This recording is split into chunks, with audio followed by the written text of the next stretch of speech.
A 5-year-old boy who has been completely deaf walked into an animal shelter on a quiet Tuesday morning with his kindergarten class. He didn't say a word the entire time.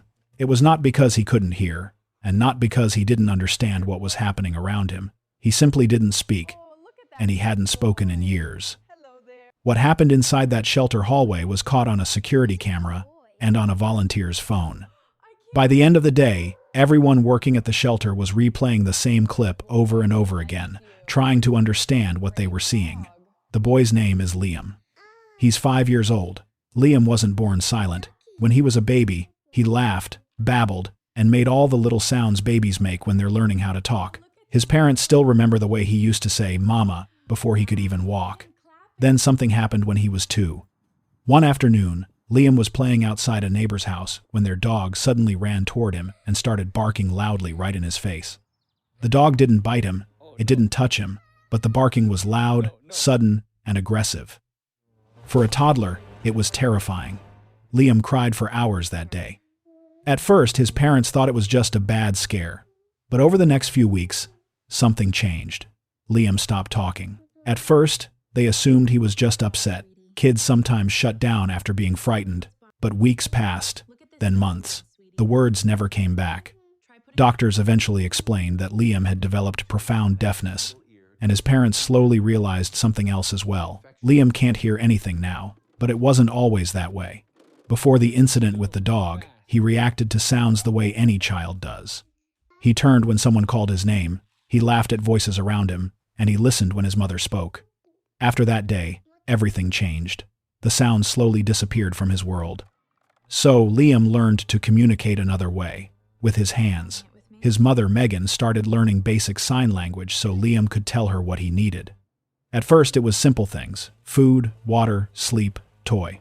But over time, his hands became his voice. He signed when he was excited. He signed when he was scared. He signed when he wanted to explain something complicated in the careful, serious way only small children sometimes do. He still understood spoken language through reading faces and expressions. He just didn't use it.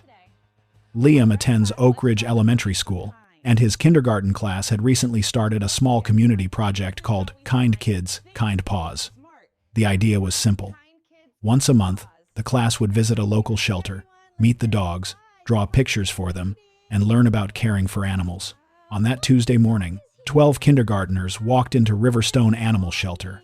The place immediately turned into chaos.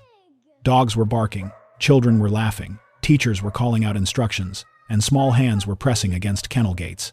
For most of the kids, the noise was the best part. For Liam, the hallway was silent. He could see the dogs barking and the excitement on the other kids' faces, but he heard none of it. While the other kids ran from kennel to kennel, yelling things like, "Hi, puppy!" and "Come here!" Liam walked slowly down the hallway. He stopped in front of the first kennel.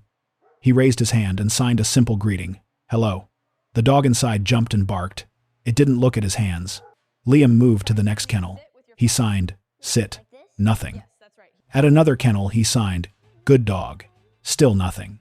Dog after dog ignored him, not because they were unfriendly, but because none of them had ever learned that language. Every dog in that building had been trained to listen for voices, not hands. Liam didn't seem bothered. He kept walking. He had spent his entire life communicating in a way most people didn't understand. He was used to it. Then he reached the last kennel in the hallway. Inside sat a medium-sized brown and white dog with sharp, intelligent eyes. The dog's name was Rusty. Rusty had been at the shelter for nearly 4 months, but something about him confused people. They would call his name, and Rusty wouldn't respond. They would tell him to sit, and nothing happened. People assumed he was stubborn or poorly trained, so they moved on to other dogs.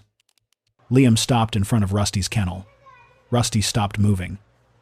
The two of them looked at each other through the metal gate. Liam slowly lifted his right hand.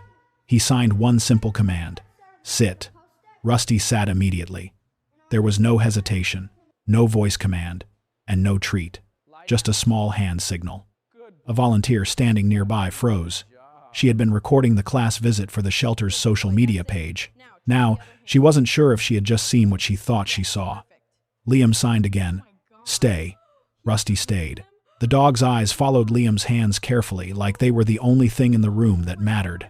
Liam opened his hand and made another sign. Rusty lifted his paw and placed it gently against the kennel gate. Liam pressed his palm against the metal from the other side. The volunteer lowered her phone slowly. She had worked at the shelter for 3 years, and she had never seen Rusty respond to anyone like that.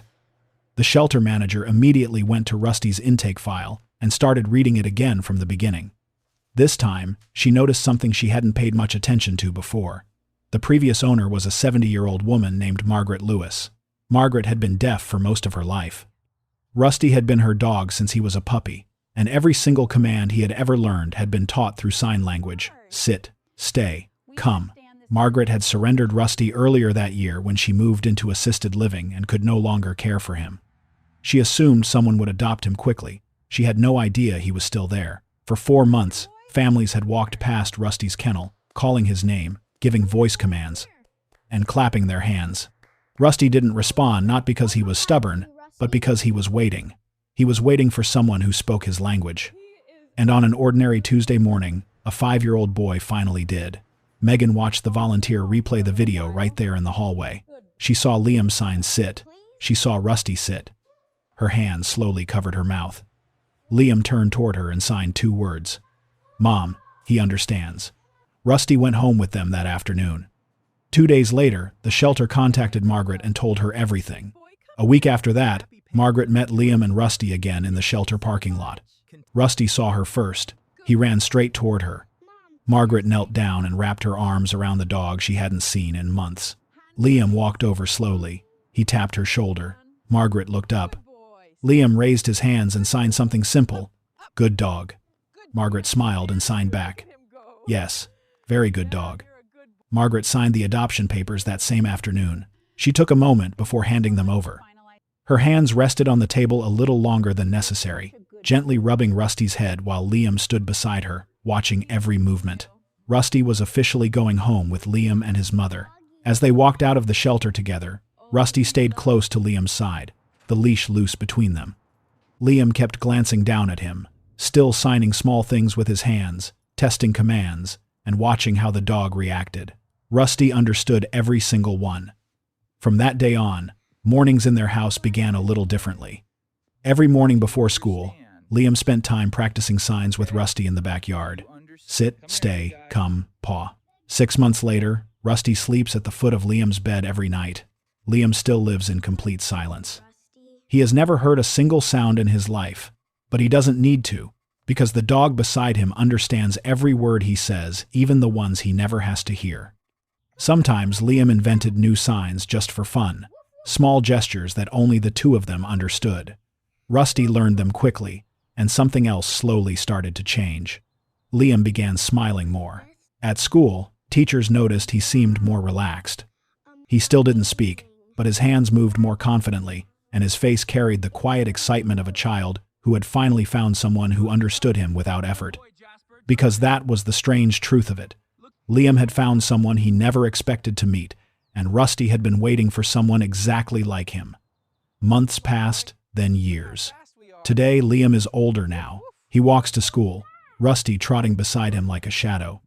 After class, they walk through the same neighborhood streets, sometimes stopping in the park where Rusty runs freely across the grass before returning the moment Liam lifts his hand. No voice, just a small movement of fingers. Rusty always understands, and sometimes the people passing by notice the same thing the shelter volunteers noticed that day. The boy doesn't speak because some friendships don't begin with words.